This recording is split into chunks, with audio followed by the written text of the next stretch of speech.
Will a sound mind and a sound body help you get your goals? Sharon Horne-Ellstrom here. Welcome to day 2118 of What You Up To Now, documenting the journey as I originally transitioned from the brick and mortar corporate world of business, meaning real businesses out in the real world, not online, not on the internet, to the online world and with the respect to the internet. When I was in the offline world solely, I didn't really have any dealings with the internet or the online world. Use it as a research tool once in a great while. Remember, I've been around for a long time, so the internet didn't exist. Cell phones didn't exist.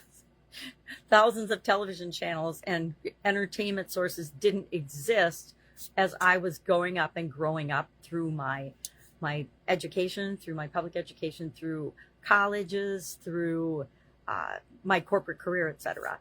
But I always wanted to have my own businesses. So I started my own first business when I was 13 with the help, of course, of my family, my father and my sisters.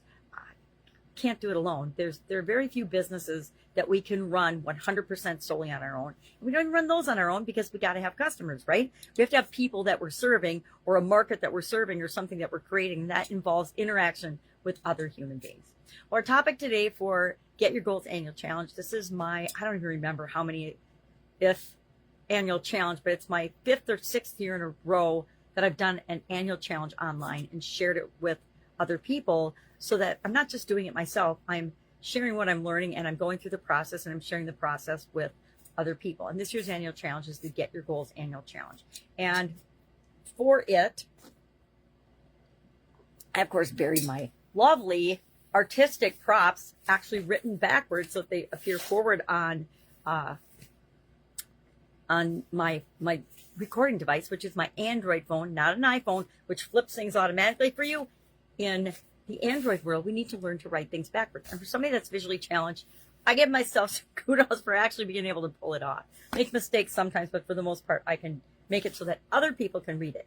Physical, mental, emotional, spiritual, financial, relationships, contribution, communication, and confidence are the 9-part framework that I personally use to take some of the craziness and chaos that is our lives and in our world and add a structure and a framework and some sense to it. And since I've done that since I had a 7-part framework till 2021, and in 2021, I added communication and confidence to my personal framework of how do I look at things? How do I set goals? How do I structure things so that my life works better than it would if I didn't have any structure? Why? Because I tried it without structure and it didn't, I had results, but they were chaotic and unpredictable. Now I set my intentions, I go for what I want, and I achieve those things. And that is a lot more predictable and a lot more comfortable for me. And it feels better than if I'm just randomly going about my business, going about my day, going about my life. So our topic for today was we're reviewing each of these areas. We spent a month on each of these different areas and aspects, going through different topics, and then using our SOAP framework to improve one area of that area and aspect of our life, and then using and following our 7-step goal process that we identified and created and put together in January by looking at 15, 20 different goal frameworks and goal things to come up with, okay, well, what's the process we're going to use as we go through each of these areas this year. And today we reviewed, and I say audit because I'm a nerdy engineer, but it's really just a review of and a check-in with where are we at with respect to our mental goal, our mental well-being, our mental health, and our goal in that area, or our goals in that area. I usually set between 1 and 3 goals for the year in each of these different areas and aspects of my life. And I like it when I can combine different life framework areas and have a goal that covers more than one, because it's hard to do 27 goals in a year, right? Depending on how you set your goals and how big your goals are. And so to me, 9 or usually 3 to 5 is a lot more manageable. So if I can combine functional areas to get the benefit and have it impact more than one area of my life, that's my favorite way of setting goals and having goals and objectives.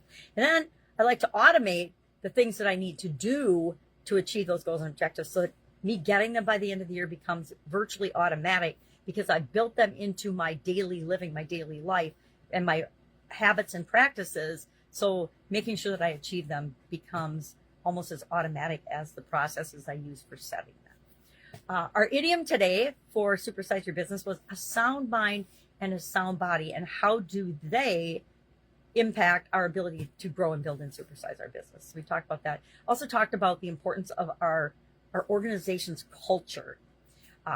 We hear a lot and we see a lot about our brand, our business brand, our personal brands and everything. And that's how the rest of the world sees us.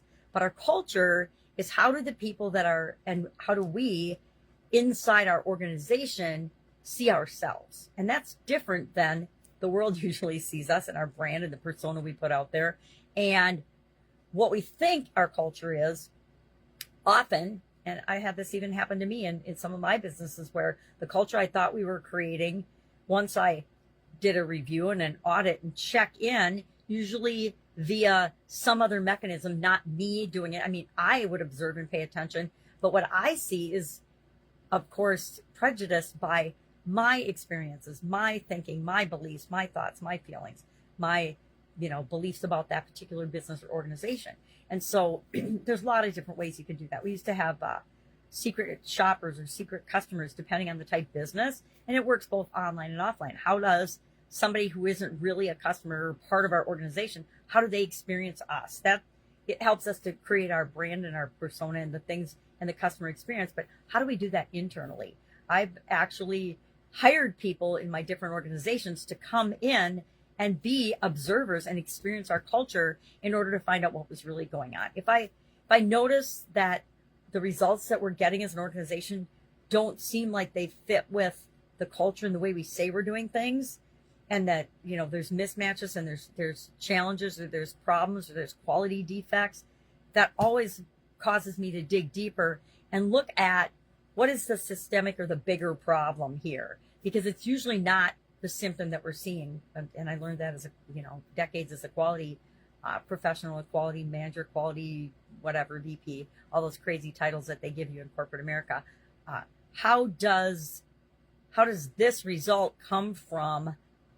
How does that happen, right? And when you backtrack and go through that process of reverse engineering things, again, nerdy engineer, how can something that seems impossible actually happen? Because I learned a long, long time ago that people would complain about something and say something, and everybody in the organization would be saying, oh, that's impossible, that couldn't happen, they're making it up. And I'm like, what would be in it for them to make this up?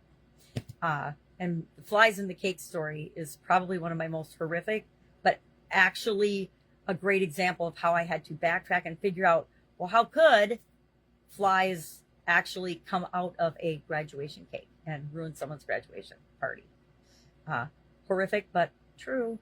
And everybody was saying, oh, it's impossible, it couldn't possibly happen. But by backtracking through the process, I found out exactly where and how it could happen, even with the freezer step. Anyway, that's a pretty detailed story and case study. If anybody wants to hear that, hit me up, because it's a fascinating story, and it teaches us that we need to be open-minded to sometimes the impossible actually is absolutely positively possible, and it helped us to shore up our systems and make them better and continually improve, which is what we always want to do. At least my opinion. I always want to be continually improving. All right, if I can help you in any way, ask. Busy day, busy week, as usual.